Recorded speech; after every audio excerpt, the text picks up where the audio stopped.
Hello, WSU community, and welcome to the third Information Technology Services Informational Series. My name is Nathan Timms. I serve as the ITS Crimson Service Desk Manager. And on behalf of the ITS team presenting today, we would like to welcome all WSU faculty, staff, and our wonderful students. A couple of things that we'd like to cover at the beginning of each session. This session will be recorded and it will be posted on the ITS website for later viewing. At the end, there will be a survey that will be sent out, and we invite feedback from everyone. And of course, we would ask that everybody joins us for the next session on July 26th at 10 a.m.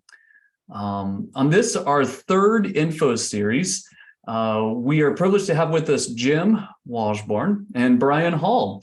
And the topic they will be presenting on is IT security services. A little bit of a bio about our presenters. We'll cover a little bit about Jim specifically first. Jim has been with WSU IT security for the past 7 years and currently serves as our security operations manager. Prior to joining WSU, Jim has 20 years of experience working for the Department of Defense. He holds a master's degree in cybersecurity, a bachelor's in digital forensics, is a certified ethical hacker, and specialized in Splunk administration, a core defense for WSU extended detection and response. When he is not defending WSU against cyber threats, Jim spends time as a farmer, rancher, and carpenter. A little bit of information about Brian. Brian has served WSU in IT security for 13 years. Prior to that, he served in the Air Force, and he has served with other great companies such as CompuNet and Regents Blue Shield. Brian enjoys the great outdoors, hunting for antlers, hiking, and is an avid fisherman. All right. Now, just before we turn the time over to you, Jim and Brian, we would like to emphasize a little change from prior info sessions. As Brian and Jim are presenting, we invite questions in the chat. We would like this to be a little bit more of a back and forth conversation as we cover the information. And so please feel free to ask your questions as we present. Jim, Brian, we'll turn the time over to you for our presentation. Cool, Nathan, much appreciated. Thanks. Hi, everybody. Can't see you or anything like that out there, but just know that we know you're there and we appreciate you viewing. A couple things I want to get out of the way right off the bat is I will share my screen. One of the main things I really wanted to get out about us, security operations, is that we are currently hiring. So consider this a recruitment process also as well. Here's the URL. I'm going to put it in the chat for the position that we're hiring for, Security Analyst 3. Be right along with Rebecca, Brian, and myself, and Z, which he's on the front page. But couple acronyms I want to get out of the way, and if there's any acronyms that I spout out throughout the presentation, just please throw it in the chat and we'll get you informed, or you can search it yourself. But the main thing to get off right off the bat is an extended detection and response system. It's one of the main systems that security operations team is responsible for. And it is a cohesive environment that kind of works together to defend all of our systems and network. The other piece is an indicator of compromise. An indicator of compromise is just a number of different attributes that kind of come together and let you know that a computer is compromised or could possibly be compromised. And it's kind of, I don't know, your bake check. Yeah, there's a listed baking time that you're supposed to bake your brownies at, but that's just your check time, right? You have to still take your toothpick and dip it in there and make sure it comes out clean. It's kind of what an indicator of compromise is. Doesn't necessarily mean that your host or the device is compromised, but you still need to check it and take a look because there's a sign that it could possibly be compromised. So going on to my little slideshow. I'm not going to do the whole presentation full screen thing because we're going to be kind of going everywhere like so, but since we're here, I'll do that. That's our team right there. Rebecca, Brian, myself, Z. He's an intern. We do have 2 other intern positions available. We have an undergrad intern, which is the one that Z is, another one that Z is holding. We have 2 undergrad intern positions, and we have a graduate intern position. The goal and strategic path forward for the security operations team with WSU is that we need money. And so if there's any grant writers in the audience, or maybe you know a grant writer in the audience, please reach out to me and get me in touch with them, because I need money to pay students. We would like to start up. There's a couple entities that I've reached out to, communicated with, Oregon State University and Polytech out of California. They have student-led security operations teams that are being very successful for them. They acquired grant money, cybersecurity grant money that's available and will be available for the foreseeable future, because there's quite a bit of it. But it's just a matter of grant writing. So we need to get grants, and we would like to start up a student-led security operations team that hopefully will be our path forward. But yeah, it's a long path forward. We need a lot of help. There's a lot of stuff. So my intent today is just kind of mainly that to give you that insight of what Security Operations Center does, but also show that hopefully that future Security Analyst 3 is in the audience, and we can show them what they're about to do. Any questions so far, Nathan? No, we're good.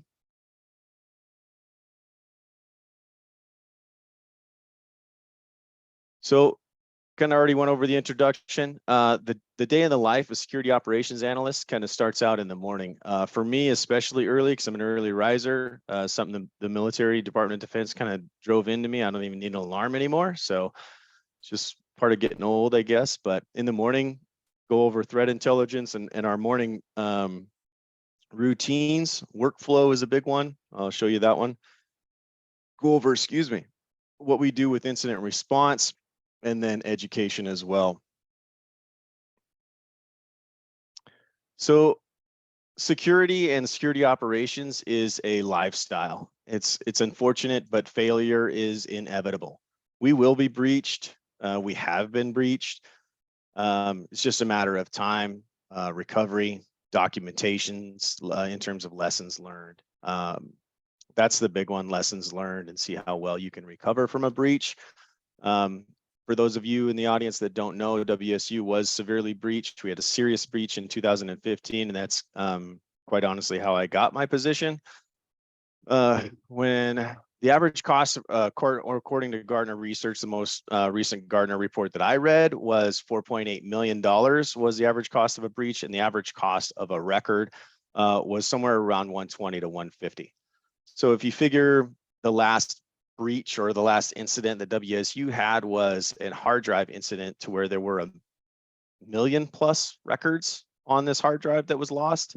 So 1 million times 120 to 150 per individual. And that's just a matter of paying for that security monitoring service. If you've ever been a part of it, WSU's most recent incident that really, you'll have to excuse me, I'm having throat troubles this morning. But the most recent one for WSU is TIAA and the National NSC, National Student Center, which I believe I have WSU's webpage up. Since I can hide these Zoom controls.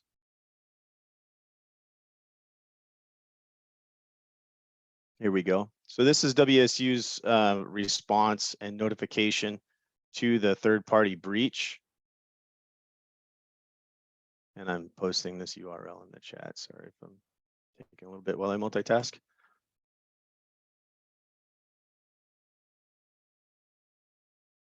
But you can kind of get the synopsis here. Doesn't really have much to do with WSU systems or network. Has everything to do with the National Student Clearinghouse and TIAA CREF, which handles all of our staff, faculties, 401ks, retirement, stuff like that. And so does the NSC. This has to do with Move It ransomware, did not go in or out of WSU systems, and has everything to do very similar to the Go Anywhere breach, to where there were admin portals that were publicly available and attackers made use of it. Threat intelligence. Threat intelligence is a big one as well. I will go over that one. And everything that we'll go over in this panel too is at a very high level. I don't want to get into detail and get caught into the weeds too much. But so we'll go over threat intelligence, kind of how we piece together our indicators of compromise and how we cross-pollinate too, because that's a big problem in the business, if you ask me, is the lack of collaboration, the lack of sharing. I feel like the best resource out there that has been doing it the best is both VirusTotal and Alien Vault. They've been open source intelligence from day one. They've sustained themselves through other means outside of massive advertising troves or using their users as a product. That's a big one for me too in the security world. If it's free, you're the product. Things like NordVPN, cloud privacy, but at the same time, you don't know that for sure because there's really no evidence backing up their validity. And I'm just using NordVPN. I'm not knocking NordVPN by any means, but it is one of those free resources that sure, it says you're secure, but it's receiving your traffic in clear text. So if you're the product, you're giving them your clear text information from your host to wherever your destination is. So it's just kind of scary to me. I would rather pay for something, enter into a contract. That way, if something goes down, then that other entity is held liable, and they are not using me as the product. Although they probably are, but at least I still have them under contract. That's just my personal take on it. But take it for what it's worth. And incident response, we'll kind of go over that, how we handle it a little bit, and documentation. And no friends. Not very many friends in the security world. Day in the life of security operations. You are reaching out to people. When it comes to security operations, there's 3 pillars, and that's people, and that's technology, and that's process. And we kind of manipulate those 3 pillars on a daily basis: people, process, and technology, over and over and over. And it's unfortunate, but people work so hard, very hard. Trust me when I tell you, very hard about making things and systems work together, right? It's difficult just to make things to communicate or to work together. To try to get your systems to do what it is you want them to do without interruption. And then the security person is going to come along and say, you know what? Hey, good job getting this working. Now fix it. What do you mean? I just got it working. It's fixed. Yeah, there's some security flaws that you need to go. So if we're reaching out to people, it's usually not for a good reason. So, and it's just a little moniker as far as no friends, not really a big deal. Threat intelligence feeds, indicators of compromises. Threat intelligence feeds I have tied into our Teams channel. We're trying to make use of all the WSU resources that we do have. So here's our news, and I have a number of different feeds, RSS feeds coming into, and I just pick and choose what it pertains to us. And then I'll either dig further in depth into it, or just, pass out a note to whatever department it pertains to as well. People, process, and technology. We take the news that we find, we share it. There's maybe some excuse me, members in the audience that are a part of our ISS Insights groups, or maybe the WSU system administrators will share those information. Just going through all of these articles that are pretty much nonstop all throughout the day. So finding out what's new, who's being attacked, how they're being attacked, that's a very, very big part of the job, because when it hits fast and you need to be ready. Another acronym or definition thing I should have put up there was 0 day. A 0 day is an attack that nobody's ever seen before. It's brand new, not advertised. A 0 day in the wild is the worst. The most recent that WSU encountered that I can talk about is Go Anywhere. There was a Go Anywhere 0 day flaw, and that was a admin portal issue. to where the attacker could essentially do some remote code execution, take the database that, because Go Anywhere was a login database portal type of resource, or at least that's how WSU was using it. And then it can kind of decrypt all of that data that's sitting behind that portal and then give it to the attacker, download it, decrypt it, and then the attacker downloads it, all right in one shot. But we confirmed that we did not get breached, and we advertised such, and life was good. But there were many other entities through that Go Anywhere breach that were not as lucky as WSU. It was pretty bad. It cost a lot of folks a lot of money that are still trying to recover from it. So we have to pay attention to what's out there and then be ready to react and find out if we have anything within our environment. Another one was, actually I'm getting ahead of myself, but I was about to say solar winds, and we'll go over that one. I don't save that one for incident response. So those are those feeds that I went over with, and that's just one avenue of threat intelligence that I like to use. We have other resources that are automated and flowing into Splunk, flowing into Cortex, stuff like that. So like I said, a very high level, but we will take these little pieces of indicators of compromise, hashes, IP addresses. CISA and the federal government like to send out what are called YARA rules. And it's just a matter of attributes within a piece of malware that they have found and that they've isolated. And you can tell, you can kind of write a YARA rule, and depending on the behaviors involved, you can write that YARA rule and say, hey, look for this behavior tied in with this attribute, if that makes any sense. And YARA rules work very well. We can customize those YARA rules, and we can upload those to Cortex as well. And by Cortex, it's our endpoint security agent. Company is Palo Alto. There are two different types of strategies that WSU has used along the way. The main one that we have liked to use is defense in depth strategy. Works very well for us because we have all these different departments throughout WSU that are being very specific with their IT worlds. So when they, when CCB is doing something different than EECS, and even ITS is doing something than both of those, that creates a defense in depth strategy that as an attacker is pretty dang difficult, because if you start in one department and you're moving laterally from device to device trying to escalate, and there's all these different tactics or different approaches to systems, then it makes it more difficult to attack.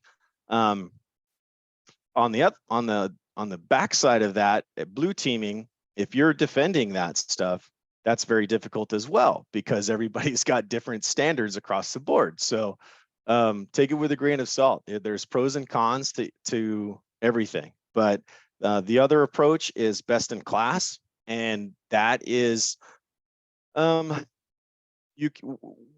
WSU kind of seems to be doing. We're purchasing more and more Palo Alto products, mainly because they work together. They're designed to work together, a lot like Apple. Apple's a hardware company. They're not a software company. They design their devices from the ground up. Sure, they outsource their chips and everything like that as far as manufacturing and piecing together, but they focus on their hardware, and then the software kind of falls into place. So everything works well together. And Palo Alto has been doing we got their firewalls in 2015 was when we very first started. And then it moved from firewalls to endpoint security agents to data lake. We're doing a number of other different things as well. So we're kind of moving towards that best in class strategy, to where everything kind of functions and works well together. But we also have other pieces like Splunk and Okta and Azure and Microsoft 365 that are a part of our extended detection and response system as well. So yes, we are a best in class, but we're still a defense in depth strategy as well. And I feel like it's kind of always be that way for a university, for us as a university. It's the hybrid approach. You're always going to get differences everywhere in every department. You name it. There's going to be research. There's going to be endeavors, everything. And I feel like from a security operations standpoint, no problem. Bring it on. We will do our best at reducing. Well, we are here to help reduce the risk. Ultimately, the system owners take on that risk, or are ultimately responsible for transferring that risk or doing something with that risk. But we are here as a customer service entity to help protect, investigate, you name it. We're here to help. The other part of indicators of compromise is XQL, XML query language. We use this one in Cortex and a couple other tools, but Cortex is the main one. If we see something in terms of an indicator of compromise, we can search for it on any of the endpoints that we have Cortex installed on. Very, very useful piece of information, a lot like Splunk when you're kind of searching for stuff. That's the next one, search processing language, and putting it all together, going from tool to tool to tool to try to hunt down what it is you're seeing. Going after that rabbit hole or going down that rabbit hole is a lot, is one of the main things that we do too, just hunting all day long, searching for things that we see. So still in the morning, go through my workflow. My workflow is watching all of our different systems, looking through all of our different tools, finding out what's been patched, who did patching last night, what needs to be patched, always knowing what the patching cycle is, schedule is. Patching is one of those main things that's extremely important from a security standpoint. I personally, my wife thinks I'm crazy, but I wake up and I'm an Apple guy. So I go to my app store, I hit my profile and I swipe down and I see what apps need to be updated. I go to settings and I go to general and I look at software update to make sure that, yeah, it's still 16.5.1 and 5.1C, that Apple hasn't pushed out some random security update, overnight that I didn't know about. It's just part of my habit. That's patching. Patching is keeping your systems updated always.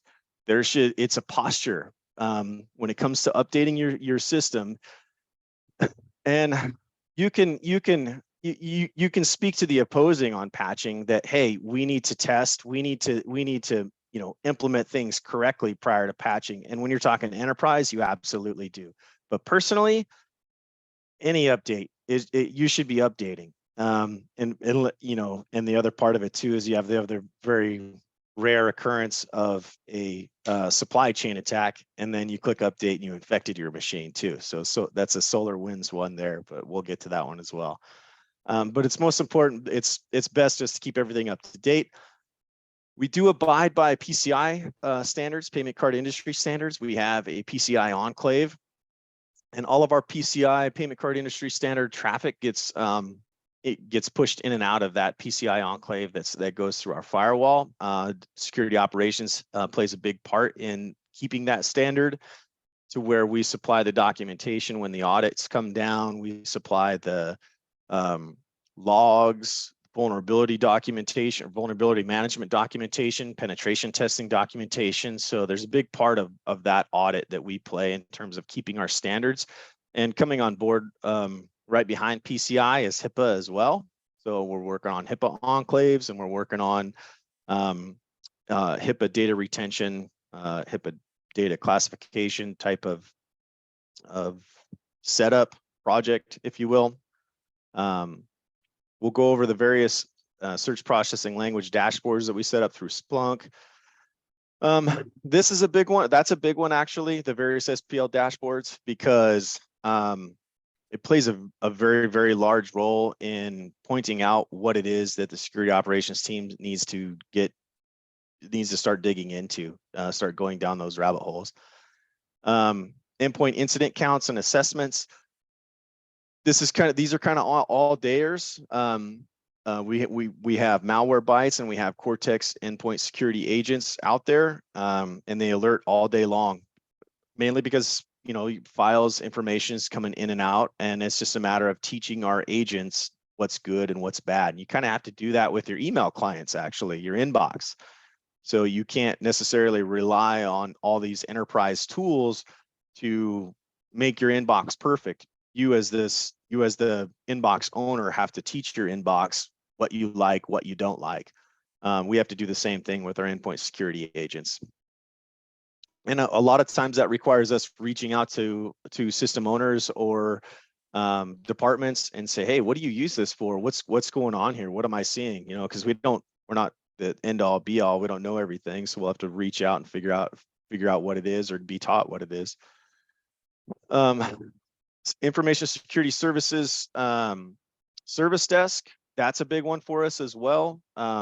Lots of end user reporting phishing. As everybody knows, with the WSU inbox, we are targets quite often. Our biggest attacker is China. They are after pretty much everybody's research, to be honest with you. There are the most APTs in China, advanced persistent threats, meaning that any particular group, whether it be military or civilian, is backed by that government, that particular government. So that's what an advanced persistent threat is, a state-sponsored group. They may not necessarily be in the government themselves for their group, but their money does come from the government, whatever government they're working for. And their job, they wake up in the morning, is to come in and try to attack, try to do some cyber attacks on whatever their mission is. The last information I read in terms of Chinese and why they attack so much after technology is carbon reducing footprint technology, and WSU happens to have a lot of research in carbon reduction, so they are after it, and we'll kind of go over what we do in the security operations to keep that stuff protected as well. And last but not least, email security. Understanding email security and having email security is a big one for us. Is largely one of the weak points that we have, and the best thing that we can do for that is end user training. We have a lot of systems in place. The main company / software server that we use is called Proofpoint, is our email security. They've been great for us. They're really strong in the data loss prevention area, and they've been very cost efficient as well. So for incident response, the main thing is it a true positive or is it a false positive? Is this legit, or is this just the agent kind of seeing something that it doesn't really understand? So when it comes to incident response, Cortex is really neat because it can create this causality chain or timeline chain for you. So I brought up a really simple alert. This is a false positive to where Cortex alerted off of Acrobat executable. So what you see in the middle here is the timeline of execution. And you can see that the little red shield up there, that's the executing command that Cortex didn't like, that Acrobat did. So in this process, this little pencil mark here, the analyst that worked this case whitelisted this. They also whitelisted this other one. There were two pieces to this Acrobat executable that Cortex didn't necessarily like, or maybe the analyst freed this one up, whitelisted this one up, but then this one was also getting blocked as well. Could have been a number of different things, but either way, both of these processes, both of these executables have been whitelisted. So what I did is I kind of figured out, I just kind of showed you guys how it started. So this is the ending execution, but this is just a child process of something that started. So this Acrobat executable was executed by something, and it was user init exe, which basically means that the user double clicked it. So what I just walked the chain up, and I figured out how, or Cortex showed me how this thing actually was triggered off. And in this case, you can see that it was, here's the logon executable that the user started. They're logging onto their machine. Then this is the user executable showing that a Garcia was on the machine, and they opened Explorer, and then they triggered off this Acrobat Pro DC 2020. So very good tool in terms of forensics. One of the reasons we really like it. And another main reason too, for those, if there's anybody in the audience that remembers Fire IHX that we used to have, it's a lot nicer on the CPU. So that is Cortex incident response in a nutshell. And true positive, false positive. That's kind of how showing you the whitelisting of what that analyst did on that particular alert is how we teach our endpoint security agents what's good, what's bad. 24/7 incident response. Technically I can't, we're not 24/7 because the team members on my team, we're all salary. We have 8 to 5 jobs, but we still take it upon ourselves to answer incident response 24/7. How we do it on my team is with comp time. If we're up and digging into an incident at X number of hours, we can all see it. We all know it was there. All of our incident response process is automated. I'll show you how. So we have 2 channels, Cortex XDR and incident response. Cortex XDR are low-level, medium-level alerts that come to us automatically. So if an alert triggers off, those logs hit our Cortex tenant, cloud tenant, from the cloud tenant to the Cortex data lake, where there's some processing that happens in terms of the Cortex analytics. Then it comes back to us in Splunk. From Splunk, there's a webhook alert that says, hey, I see these logs, I see Cortex. So then we have it set up for a webhook to come to Teams, emails, text messages, everything from Splunk. So we get kind of a little summation of what the alert is. We know it's low, we know it's medium. I don't really get woke up from this channel because this is just your typical file activity, medium, low level alerts, not so much. High and critical come here as to how and when this is how we document in Teams. You see in this particular one, this alert triggered off at 8 a.m. 40 minutes later, Brian's on it, and then false positive. So this is how we do our documentation. This is how we do our historicals. Before it was Slack, now it's Teams. We're just kind of using the resources available to us. But in terms of automation and reducing that that mean time to response, to remediation is the main goal here. We want quick response, quick determination, and reaching out to system owners quickly as well.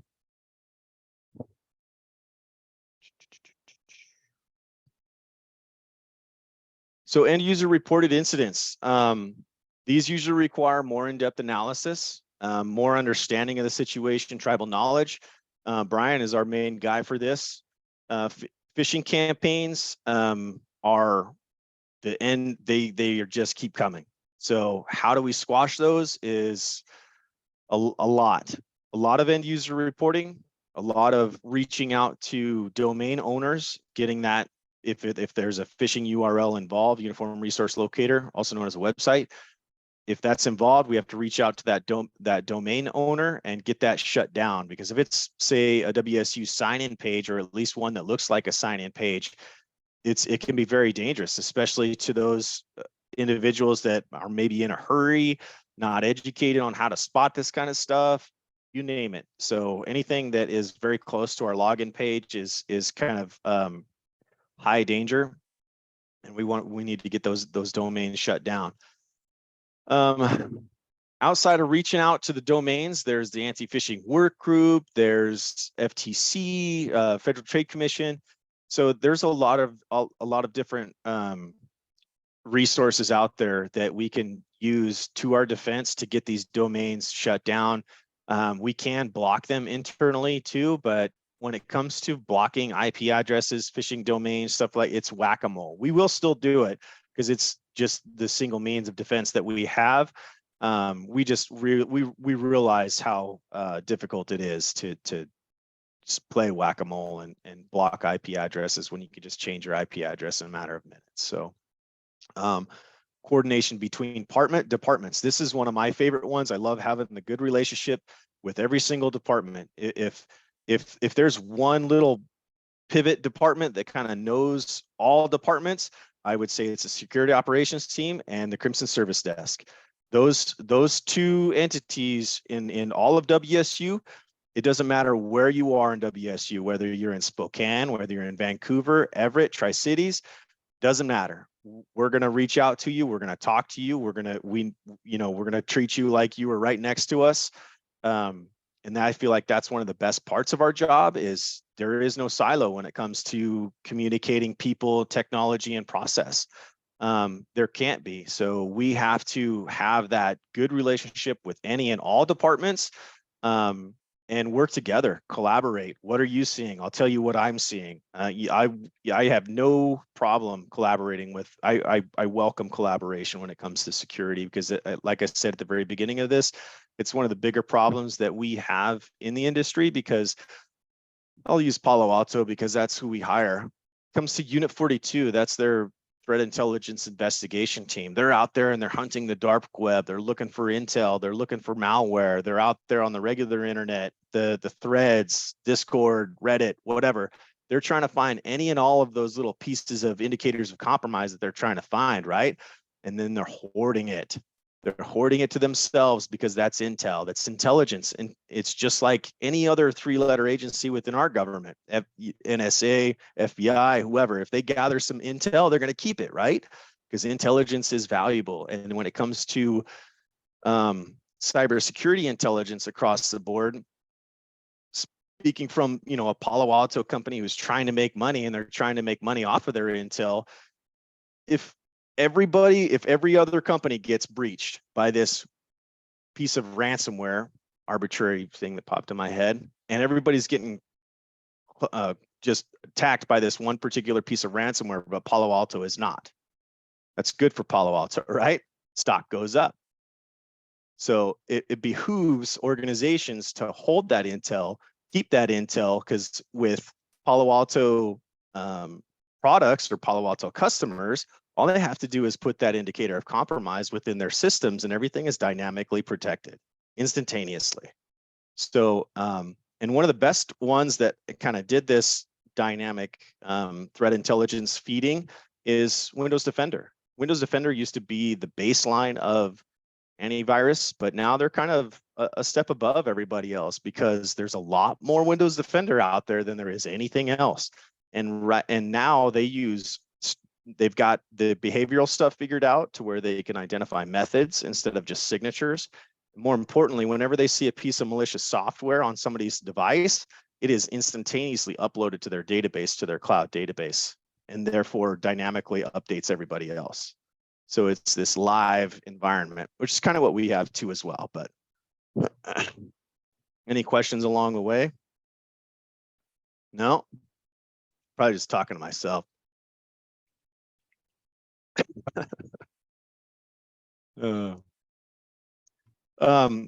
So coordinating between departments is a huge thing for us.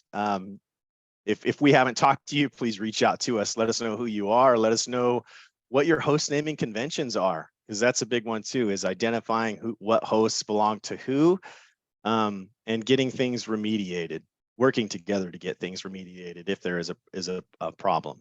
And then documentation, lessons learned. That's a tough one, because the documentation can't hardly keep up with technology. So documentation is usually lagging a little bit behind, but it's one of those things that builds a lot of continuity within your teams and your departments, and has to happen. So putting it all together, this is what it looks like, a daily routine for a security operations analyst, if you will. Yeah, let's go over the indicator of compromise stuff. I promised I would show you that, and I will do so. No, it helps if I go to the right page, sorry. So I'm gonna go to, Alien Vault right here. I like Alien Vault. I said it before, Virus Total, Alien Vault, a couple of my favorites. So in this particular piece of open source intelligence came through my emails. Lokibot campaigns, Lokibot campaign targeting Microsoft Office documents.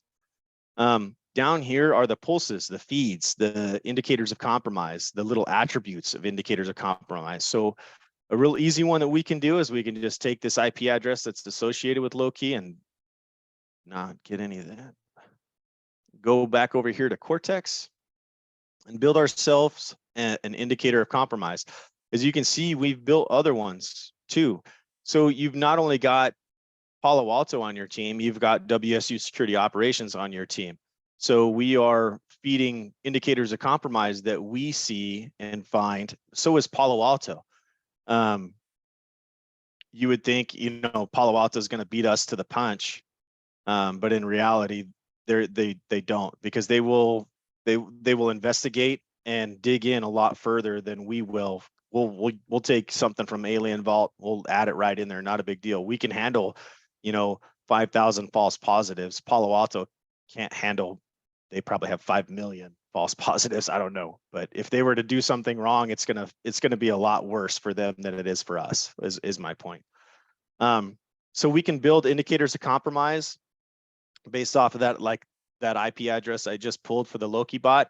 The other option too is that we've set up what's called an external dynamic list.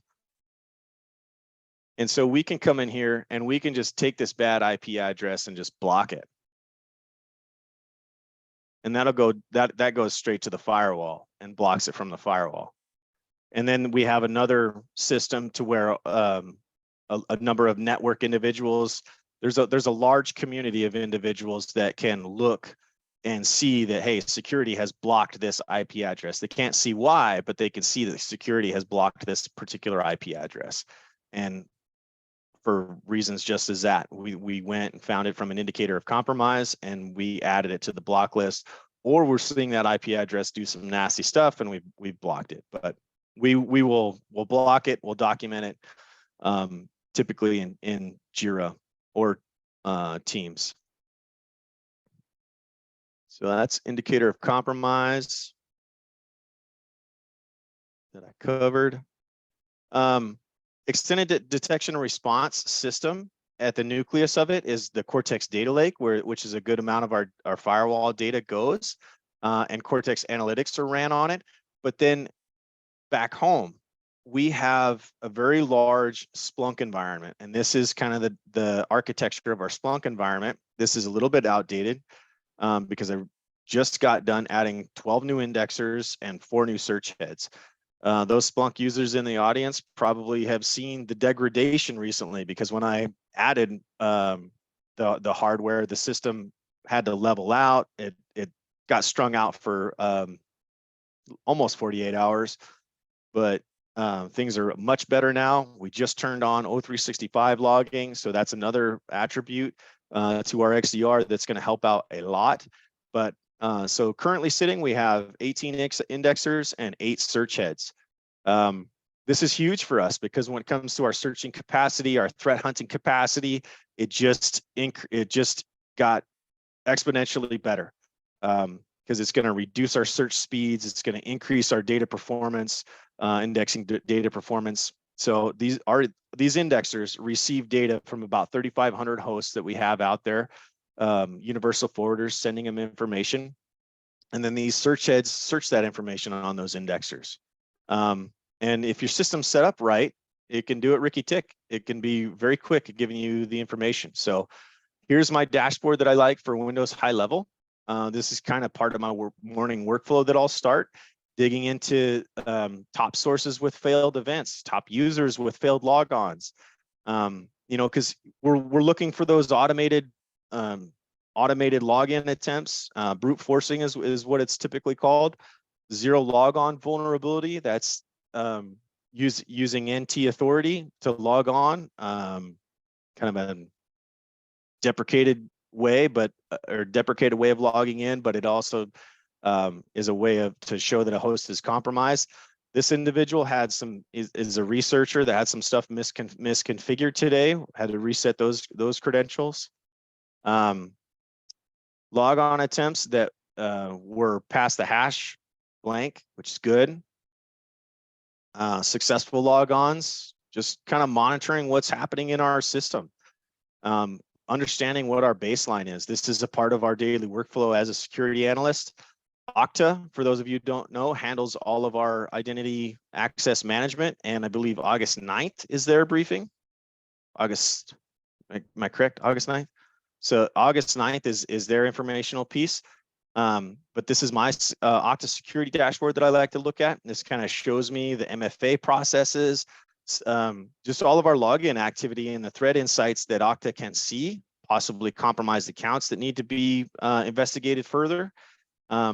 And here's this bottom one. This table is very important. I want the audience to know.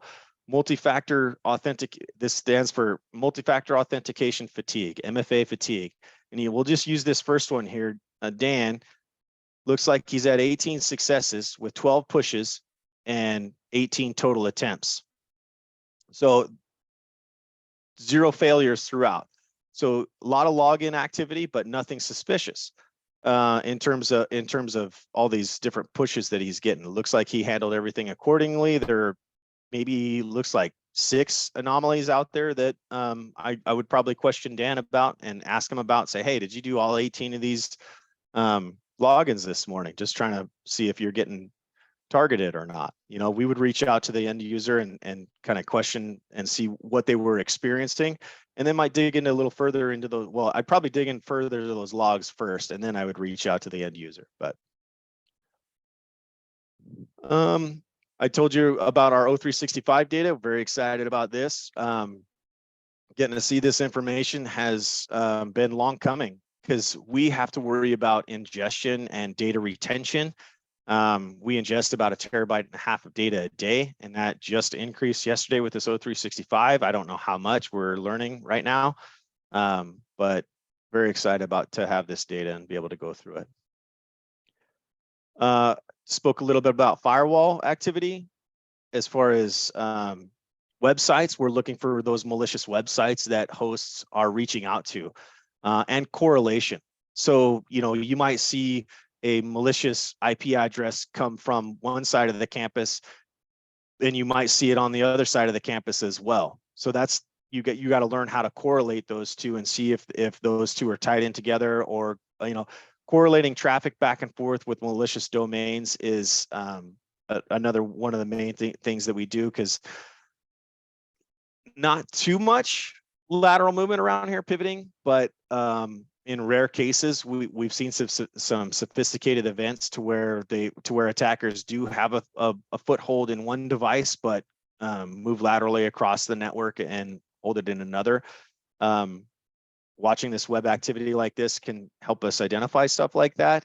And moreover, just monitoring how well our systems are working too, because we can see requests over time that all of a sudden drop out. That gives us a sign in terms of performance. We might have a technical problem versus a security problem. I kept mentioning about SolarWinds. Switching to Cortex a little bit, back to Cortex a little bit. We can find applications. So if there's any type of application or software that may have a breach or a problem, we come in here and we look for anything SolarWinds.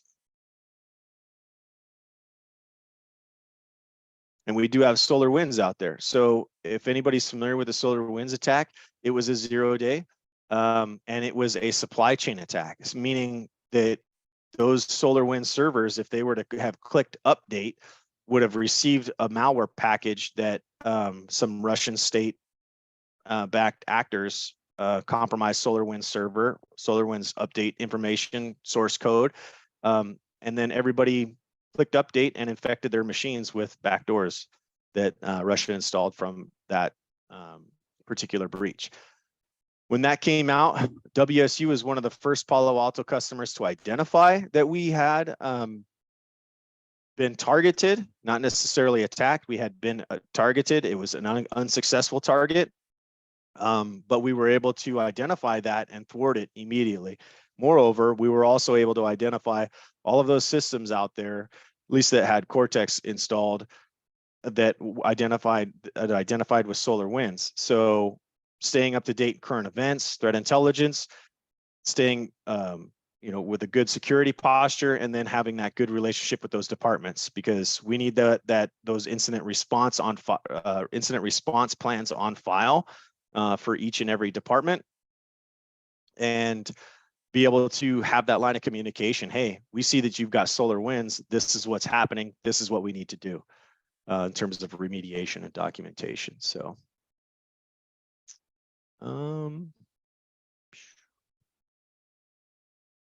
Jim, we have 8 minutes left. I saw that, cutting it down. I know that you have a lot more content. Would you like to continue sharing, or would you like to? No, we're about done. This is the last slide, my friend. So as far as the other part of security operations, being on the security operations team, is education. You have to love to learn. I say you have to love to, but I love to learn, because you have to stay up. You have to stay up on your current events. You have to know all of the different pieces of malware that are coming out there. You got to be a jack of all trades when it comes to systems. You can't just be a Windows person. You can't just be an Apple person, a Mac person.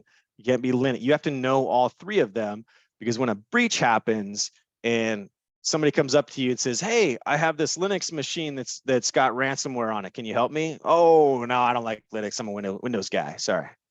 You can't really do that. So you got to love to learn. You got to be appreciative of everything. You got to be appreciative of how Mac puts their stuff together, appreciative of how Windows puts their stuff together. Love to learn it, love to practice it. Build yourself a pen testing environment with a VM, Kali Linux, maybe a Windows 7, since they're super easy to bang into these days. So, and practice, and engage the community and collaborate. I love collaborating. I've said it multiple times. So please, there's my information, email, chat, whatever. Let's talk. And that is it. 7 minutes shy. Thank you so much, Jim. Thank you so much, Brian. We'll turn this time over to our audience and attendees for questions that they might have. And the very first question to you, Jim and Brian, are there specific end user training materials available? And do you have a proactive targeted training, such as for incoming students?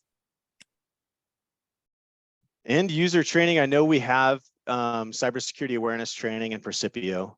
There's some mandated stuff for staff and faculty. As far as students, I don't think anything is mandated. But it's all going to be pretty surface level that you're going to find. But there is education within Percipio that's available to you. It's all about identifying those phishing emails and being able to identify things that are coming at you, though. Yeah, but yes, I would say Percipio. And Brian, did I miss anything? Was there anything else that I didn't know? Well, we do have those presentations for students, new orientation. Oh, that's true. We do have the new COOG orientations. Yeah, We've got yeah. what is there? There's three more. Yeah. Yeah, new COOG orientation. Be Tech Savvy is an optional one. Yep. The next, if you're part of the new COOG orientation, then it's 3:20 and 4 o'clock and 4:20. Yep. Yeah, I think last time we had over 25 students that I did a presentation for, so Nice. they're turning out. Well, thank you, Brian. Jim, are there any other questions? I do have a question, Jim and Brian, while the audience is thinking about it. You shared a whole lot of information with us, and one of the biggest things that we're all concerned about is just what is the biggest IT security challenge that the university faces, and how are those concerns being addressed? For me, it's keeping up with change. As change happens throughout our environment, throughout the university, policy needs to stay ahead of that change, which it can hardly ever do because, well, technology is changing much faster than documentation, as I've already said. So when it comes to the changes within WSU's environment, keeping up with that, who's done what, and how does that translate to us in terms of risk? We need to understand that risk, and are we going to accept it, transfer it, or what? But yeah, keeping up with change is would be the biggest challenge. Yeah. Brian, would you second that, or do you have an alternate viewpoint? I think I'd have to echo what Jim is saying. So yeah, I agree. All right, wonderful. Another question for you both. What is the role of student, staff, and faculty in maintaining IT security at the university? Student, staff, and faculty, that's our broad community. So what is their responsibility? Patching, keeping everything as updated as they can, and then giving it due diligence when it comes to reporting. If you see something, say something, because more often than not, it's a matter of persistence. If there's something or someone bad within our network or on a host or somewhere, they're not going to say anything. They're just going to sit and stay persistent. Business account compromise and business account takeover has surpassed ransomware in terms of cost benefit. And the way they do that is they'll compromise an email system, and then they'll just sit, read, analyze, and understand. And then they'll strike at a key moment where they think they're going to get the most financial gain. Or they're going to do the most damage in terms of action on target. So if you see something, say something, and keep your systems updated, period. And just something, Jim, real quick. If they do see something like that, they can send it to abuse@wsu.edu. Absolutely. I should have that listed up here. Yeah, so report, if you see something suspicious, send it our way. Wonderful. And we have one last question. Is there a method or process where other IT departments, internal or external, can get involved and participate in security at WSU, such as policies, testing, bulletin notices, and such things like that? That's a good question. Method or process? I would say reach out to me or anyone on my team and get added to the ISS Insights group. I feel like I share the most information in terms of security, what's pertaining to at least my team throughout that method of communication. And then we do also, we do a number of stuff. So October is our cybersecurity month. We do a cybersecurity panel. We'll come out with an ITS cybersecurity report at the end of the year in October as well. But just pay attention to our website, the its.wsu.edu website, because that is where we're going to put all of our information, or we're going to send it through Nathan's team. CSD, the Crimson Service Desk, is the nucleus of our IT world, if you ask me. So, well, thank you. All right, we're going to end now. And before we do, we'd love to thank Jim and Brian for participating on our panel and sharing this information. I'd also like to extend a big thank you to our ITS communications and Zoom teams for assisting. As a reminder, again, this session is recorded and will be posted on the ITS website. There will be a survey that will be sent out at the end. And please join us on the 26th at 10 a.m. for the next info session.